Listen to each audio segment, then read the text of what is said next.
आप लोगों ने अभी एक वीडियो देखी होगी जिसमें एक बच्ची के घर पर बुलडोजर चल रहा था और वो अपनी किताबें लेकर भागी जा रही। अखिलेश यादव जी आ गए और भी कई नेता आ गए, माननीय सुप्रीम कोर्ट के जज भी आ गए। उन्होंने भी ये बात कही कि भाई उस बच्ची का वीडियो बहुत ही हृदय विदारक था, ऐसी चीजें हमारे जीवन में या हमारे समाज में नहीं होनी चाहिए। लेकिन मैं आपसे ये पूछना चाहता हूं कि अगर आप लड़कियों को बचाने का प्रयास कर रहे हैं तो वही लड़की तो लड़की नहीं इस दुनिया में।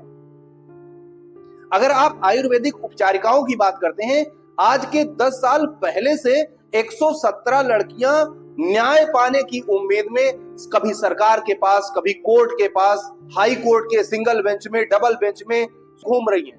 2011-12 में प्रशिक्षण हेतु राजकीय आयुर्वेद महाविद्यालय एवं चिकित्सालय टूडियागंज लखनऊ में मेरा सिलेक्शन हुआ था।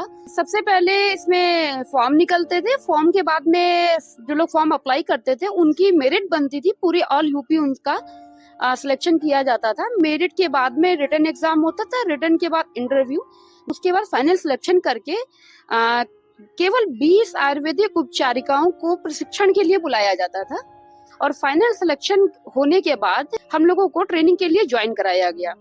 और ये जो प्रशिक्षण की प्रक्रिया है वर्ष 2010 से ये स्टार्ट हुई थी और आगे की कई बैचों में भी ये चलती रही है। पूर्व में भी सन 1972 से आयुर्वेद विभाग में आयुर्वेदिक उपचारिकाओं के प्रशिक्षण के लिए पाठ्यक्रम चालू रहा है।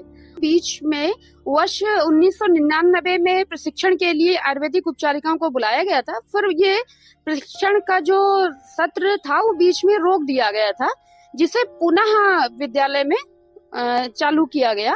2006 से ये चालू हुआ है और वर्ष 2006-07 से लेकर के वर्ष 2010-11 बैच तक लगातार प्रशिक्षण हुआ और उनको नियुक्तियां भी दी गई हैं। किंतु 2011-12 से लेकर के वर्ष 2016-17 की बैच की कुल 117 जो आयुर्वेदिक उपचारिकाएं हैं उनको नियुक्ति नहीं प्रदान की गई है।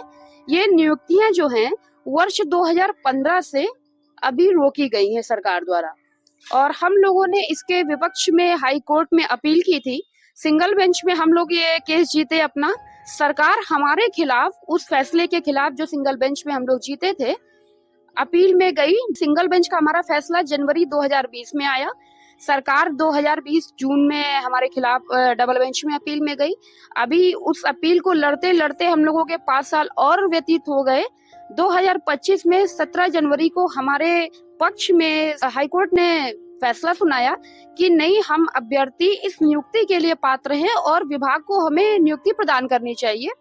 और अभी वर्तमान की जो स्थितियां चल रही हैं, विभाग हमारे खिलाफ वापस से सुप्रीम कोर्ट में विभाग ने अपील की है और हम लोग नियुक्ति के लिए आज 10 वर्ष हो गए, 10 वर्षों से भटक रहे हैं। वर्ष 2015 में 28 मई को एक शासनादेश जारी हुआ जिसमें वर्ष 2008, 9, 10 और 10-11 की कुल 3 बैच की 57 प्रशिक्षण प्राप्त आयुर्वेदिक उपचारिकाओं को 3 जून 2015 को नियुक्ति प्रदान की गई और उसी वर्ष मात्र हम लोग 20 आयुर्वेदिक उपचारिकाएं थे जिन्होंने अपना प्रशिक्षण नवंबर में पूर्ण किया था, उन्हें नियुक्ति नहीं दी गई।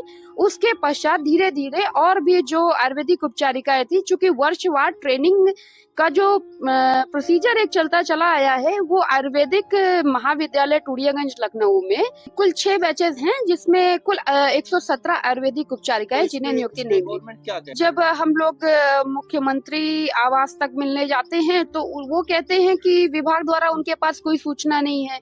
विभाग के पास जाते हैं तो विभाग कहते हैं कि सीधी भर्ती 4600 ग्रेड पे हम नहीं दे सकते हैं।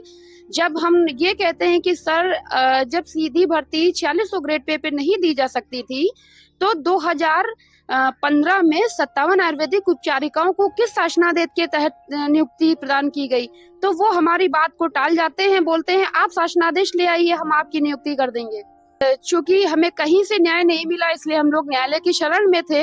हाई कोर्ट की दोनों बेंचेस से जीतने के बाद माननीय चीफ जस्टिस महोदय के ऑर्डर के बाद भी हम लोग नियुक्ति के लिए भटक रहे हैं। आज 3 माह हम लोगों का पूर्ण हो चुका है और सरकार हमारे खिलाफ आगे भी प्रोसीजर कर रही पर हमें नियुक्ति नहीं प्रदान कर रही। लेकिन उनके बारे में बोलने वाला कोई नहीं है, जिनको ट्रेनिंग करने के बाद पढ़ाई करने के बाद, हाई कोर्ट से 2-2 बार मुकदमे जीतने के बाद आज तक नियुक्ति नहीं मिली है।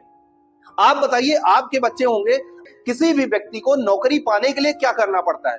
सबसे पहले उसको पढ़ाई करनी पड़ती है, पढ़ाई करने के बाद एग्जाम होता है, एग्जाम होने के बाद में फिर से अगर उसकी मेरिट बननी होती तो मेरिट बनती है, या उसका रिटन एग्जाम होता है, फिर वो पास होता है तो उसको नियुक्ति मिलती है।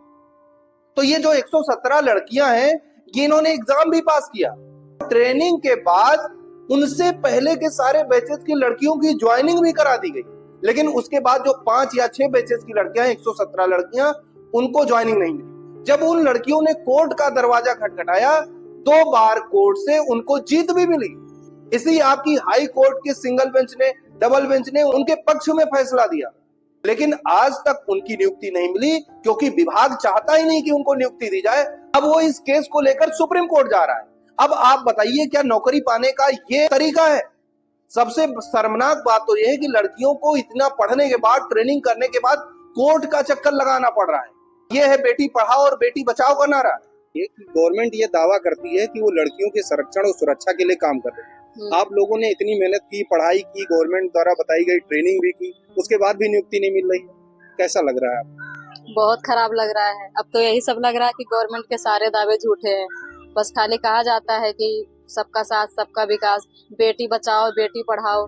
अब बेटियां पढ़ के 10 साल से भटक रही हैं बेरोजगार, कोई ध्यान ही नहीं दे रहा है। लेकिन गवर्नमेंट तो दावा कर रही है कि बेटियों के लिए बहुत कर रही है। तो हम आपके सामने खड़े हैं, देख लीजिए कि लड़की पढ़ ले, ट्रेनिंग कर ले, उसके बाद उसको कोर्ट में दौड़ना पड़े, और ये नहीं, हाई कोर्ट से 2-2 मुकदमे जीतने के बाद फिर उसको सुप्रीम कोर्ट जाना पड़े। 10 साल से अगर लड़कियां दौड़ रही हैं, तो एक एक लड़कियों पर 1-1 करोड़ रुपए की सैलरी आपने बचा ली। आप बताइए, उन लड़कियों के जीवन को बर्बाद करने के पीछे जिम्मेदार कौन है? इसका जिम्मेदार गवर्नमेंट है, और कौन है? किस गवर्नमेंट? क्योंकि ये मामला तो 2012 से चल रहा है। 2012 में एक्चुअली हम लोग पढ़ने आए थे। हम लोग 2015 में पास आउट हो चुके थे, और 15 में पास आउट हुए थे, तब सपा सरकार थी और उन्होंने भी कुछ नहीं किया। उसके बाद से कंटिन्यू बीजेपी की सरकार है और इन्होंने भी कुछ नहीं किया। बस लोगो है, इनका कहना है कि हाँ बेटी को पढ़ाइए, बेटी को बचाइए, लेकिन ऐसा कुछ नहीं है। लड़कियां सड़कों पे हैं। इसका जिम्मेदार हम अपने विभाग और गवर्नमेंट को मानते हैं। अगर गवर्नमेंट इस चीज़ पे ध्यान दे, हमारे विभाग पे ध्यान दे, तो हमारा विभाग अपनी कमियों को सुधार सकता है, देख सकता है, और जो न्याय संगत है उसको कर सकता है। कोर्ट ने फैसला दे दिया, अब उस फैसले के खिलाफ आपका विभाग मतलब गवर्नमेंट, आपकी गवर्नमेंट सुप्रीम कोर्ट जा रही है। सुप्रीम कोर्ट में एक एडवोकेट की फीस क्या होती है आपको पता है? वो लड़कियां जिनको 10 साल पहले नौकरी मिल जानी चाहिए थी, जिनको सैलरी मिलनी चाहिए थी पिछले 10 साल से, वो अपने माँ बाप के ऊपर एक बोझ बनी बैठी हुई है। उनके दर्द को कोई समझ रहा है, लेकिन दिखावे की राजनीति करने के लिए सारे लोग उस छोटी लड़की के पीछे पड़े हैं, उसको वायरल कर रहे हैं कि वो लड़की किताब लेकर भागी। अगर ऐसी लड़की किताब लेकर भागी, तो जिनने 10-10 साल, 20-20 साल पढ़ाई करके नौकरी लेने के लिए आपकी सारे एग्जाम्स को पास किया, आप ट्रेनिंग को किया, तो क्या वो लड़कियां नहीं है? रील और रियल में बहुत डिफरेंस होता है। अब रील में है वो सोशल मीडिया पे दिखाया जा रहा है कि हाँ उसके लिए बहुत कुछ किया जा रहा है, वाकई में होता कुछ नहीं है। अगर हुआ होता तो हम लोग इतने साल से, लगभग 10 साल से सड़कों पे भटक रहे हैं, तो हमारी पोस्टिंग हो गई होती। उनके बारे में आप लोगों की घिघी क्यों बन जाती है? आपका मुंह क्यों बन जाता है? अगर आप वाकई बेटी बचाओ बेटी पढ़ाओ का नारा देना चाहते हैं, अगर आपके समाज में आप चाहते हैं कि लड़कियां पढ़ें, आप चाहते हैं कि लड़कियों को नौकरी मिले, लड़कियां आगे बढ़ें, तो उन लड़कियों के लिए आपको काम करना होगा। क्योंकि जिन्होंने मेहनत की, जब आप उनको नौकरी नहीं दे रहे हैं, जिन्होंने एग्जाम दिया, पास किया, उनको नौकरी नहीं दे रहे हैं, जो हाई कोर्ट से केस भी जीत चुका है, आप उनको नौकरी नहीं दे रहे हैं, तो आप फिर किसको नौकरी देंगे? अगर सरकार बेटियों को बचाने का काम कर रही, उनके उत्थान का काम कर रही, तो उसे सर्वप्रथम हम लोगों के जो प्रकरण है उसको संज्ञान में लेना चाहिए, और जहां कहीं भी त्रुटियां आ रही हो उन्हें दूर करते हुए हमें नियुक्ति प्रदान करनी चाहिए। अगर नियुक्ति नहीं मिली, तो वर्तमान समय में कोई 33 साल का हो रहा है, कोई 34 साल का हो रहा है, तो कहीं ना कहीं सरकार जो नियुक्तियां निकालती है और उसमें जो आयु सीमा है, और बहुत से बच्चे ऐसे हैं जो 30 साल क्रॉस कर चुके हैं। जैसे लोग कहते हैं एसएससी का निकालो, सीजीएल निकालो, तो हम लोग उसमें भी अप्लाई करने में बहुत से बच्चे हमारे बाहर हो रहे हैं। तो हम लोगों की आयु सीमा को देखते हुए सरकार को कोई ना कोई ठोस कदम अवश्य उठाने चाहिए।